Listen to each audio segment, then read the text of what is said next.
Olá, pessoal. Mais uma vez, nós estamos aqui no módulo 2 do treinamento pedagógico da Genius Plan. E nosso módulo é o 2 e nós já estamos na nossa sexta aula, deficiência motora, paralisia cerebral. Vocês viram pelas aulas anteriores que a gente não está focando muito na descrição, nessa parte teórica, mas trazer para vocês alguma coisa mais prática. Então, pensando na deficiência motora, são dois aspectos que vocês têm que avaliar. Aquela pessoa que tem uma deficiência motora, por exemplo, ela é o cadeirante, mas ela consegue movimentar a cadeira e tudo, e o cognitivo dessa pessoa está preservado, ela não precisa de adaptações pedagógicas, elas vão precisar de adaptações o quê? Arquitetônicas. Então, essa pessoa cadeirante que tem, né, o ir e vir, a movimentação dela e tudo, essa pessoa não é público do AE. Agora, se ela tem uma dificuldade motora que interfere no aprendizado, e aí o que nós estamos fazendo aqui? De novo, nós voltamos para a recepção. Se ela tem dificuldade na recepção dessa informação, aí sim, essa pessoa é público do AEE. Então, a gente tem que ter cuidado, porque não, só tem quem tem deficiência motora, vai para o AEE. Não, vocês têm que ver o impacto cognitivo e o impacto motor nas adaptações que a gente vai precisar. Lembrando da integridade sensorial. Então, crianças que têm dificuldade, por exemplo, paralisia cerebral, que é uma coisa que ocorre muito cedo na vida da criança, atrapalha o aprendizado? Atrapalha. Onde? Conhecimento de mundo é a mesma coisa. Uma criança que anda com 1 ano, por exemplo, que acontece com todos os filhos de vocês, andou, foi lá na planta, pegou terra, pôs terra na boca. Aprendizado. Essa criança que tem um comprometimento motor, ela não vai fazer isso. Então, isso é interessante, que você leve uma criança num vaso, coloque, você não precisa colocar na boca da criança, lógico, mas você pode colocar na mão, pegar uma folha, levar para tocar num tronco de árvore. A criança, quando ela tem uma limitação motora, o conhecimento de mundo dela fica prejudicado, o vocabulário dela fica mais restrito. Então, a gente tem que estar atento a isso. E toda vez que vocês tiverem uma pessoa com comprometimento motor, pensem, ele tem ou não deficiência intelectual? Porque pode acontecer que sim e pode acontecer que não. Tem um filme que é muito interessante, se vocês conseguirem ver, ele é um filme mais antigo, mas ele deve ser encontrado no YouTube, que chama Meu Pé Esquerdo, que é uma história real e que diz isso para vocês. O comprometimento motor é uma coisa, a inteligência é outra. Eu não vou dar spoiler do filme, mas é interessante porque é uma história real. A criança com paralisia cerebral, né, o aluno, o adolescente, o jovem, pode vir acompanhado de epilepsia ou não. Então, se ele tem uma epilepsia de difícil controle, isso vai dificultar, vai impactar muito mais o aprendizado, porque vai afetar a memória, vai afetar com faltas escolares, porque dependendo do número de crise, não tem nem como a mãe mandar para a escola, e nem a escola vai conseguir ficar com uma criança em crise. Então, eu tenho que pensar em tudo isso, e não é só pegar, paralisia cerebral. Não, cada um é um. E para cada estudante, vocês vão ter que achar o caminho possível para aquele estudante. Linguagem. O que essa criança com paralisia cerebral entende da sua fala e o que ele consegue te falar.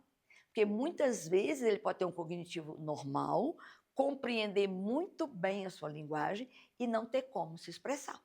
Então, entrar com comunicação alternativa, entrar com alfabeto móvel, com silabário, né, e depois até mesmo com as tecnologias assistivas.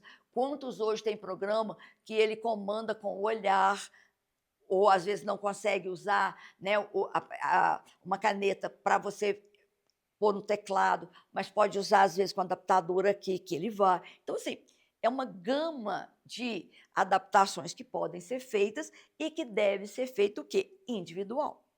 E aqui é uma grande dúvida que as pessoas têm. Não é porque eu não estou falando que eu não estou te compreendendo. Então, o que eu normalmente oriento as famílias e eu uso como uma conduta no consultório? Falem com essa criança. Falem como se ela estivesse entendendo vocês. vocês não vão perder por isso, e se aquela criança tiver uma boa compreensão da sua fala, ela vai ficar muito menos angustiada quando você conseguir manter esse diálogo. O bebezinho, ele não fala, mas a gente consegue conversar com o bebê muito bem. Quando a criança é mais velha, quando ela não nos responde, a tendência é que a gente o quê? Cale a boca. E isso não é legal. Eu posso ser a voz dessa criança no sentido de nomear as coisas para ela. E qual que é a angústia? É aquilo que não é palpável, aquilo que não é real. E a família vai dizer assim, não, em casa a comunicação com ele é muito boa. É, verdade. Mas lá, você tem, normalmente todo mundo nas suas casas compra 1 ou 2 tipos de biscoito, então a gente já tem as marcas que a gente usa. Ah, eu gosto de biscoito maisena, o outro gosta de biscoito de coco. Então é fácil para essa criança se fazer entender o que ele quer. Porque geralmente a gente vai guardar no mesmo lugar, então ele olha ou ele aponta. Mas e na escola, por exemplo? Ou em algum outro lugar que ele for, que ele não souber onde estão as coisas. Ou, se ele quiser um biscoito, que a mãe tem todas as marcas, menos uma que é a que ele quer. Como que essa criança vai se comunicar? Então, a comunicação alternativa ela é importante. E a comunicação alternativa, ela não impede que a criança desenvolva a fala. Então, isso é importante. E onde que essa paralisia cerebral, dependendo também do grau de epilepsia, né, de sofrimento cerebral para essa criança, vai afetar onde? A memória, vai ter uma desorganização do pensamento ou a capacidade de registro. Às vezes a criança, ela entende muito bem, ela sabe o que ela quer responder, mas ela não tem uma mão, né? Ela não tem um motor que ajude a escrever. E lembrando e repetindo, tarefas adaptadas em sala, para casa e nas provas, não deixar só na escola, na prova e no AE, envolvam a família nisso. E procurem sempre estar trabalhando isso com vocês. Quanto mais o motor comprometido, maior é o cognitivo? Não. Eu posso ter uma paralisia cerebral extremamente leve, com uma deficiência mental, né, uma deficiência intelectual severa. Eu posso ter uma paralisia cerebral severa com um cognitivo muito bom, até um cognitivo acima da média. Então, uma coisa não é igual à outra, e não caio nessa armadilha. E aí, dependendo do que vocês avaliarem do seu aluno, vocês vão criar o quê? Recursos táteis e comunicacionais. A grande angústia dessa criança é a comunicação. É você saber também o que ele sabe. A dificuldade em avaliar esse aluno se você não criar estratégias para que ele te fale as respostas, porque ele não vai conseguir, às vezes, escrever. E, às vezes, ele não vai saber pronunciar as palavras corretamente.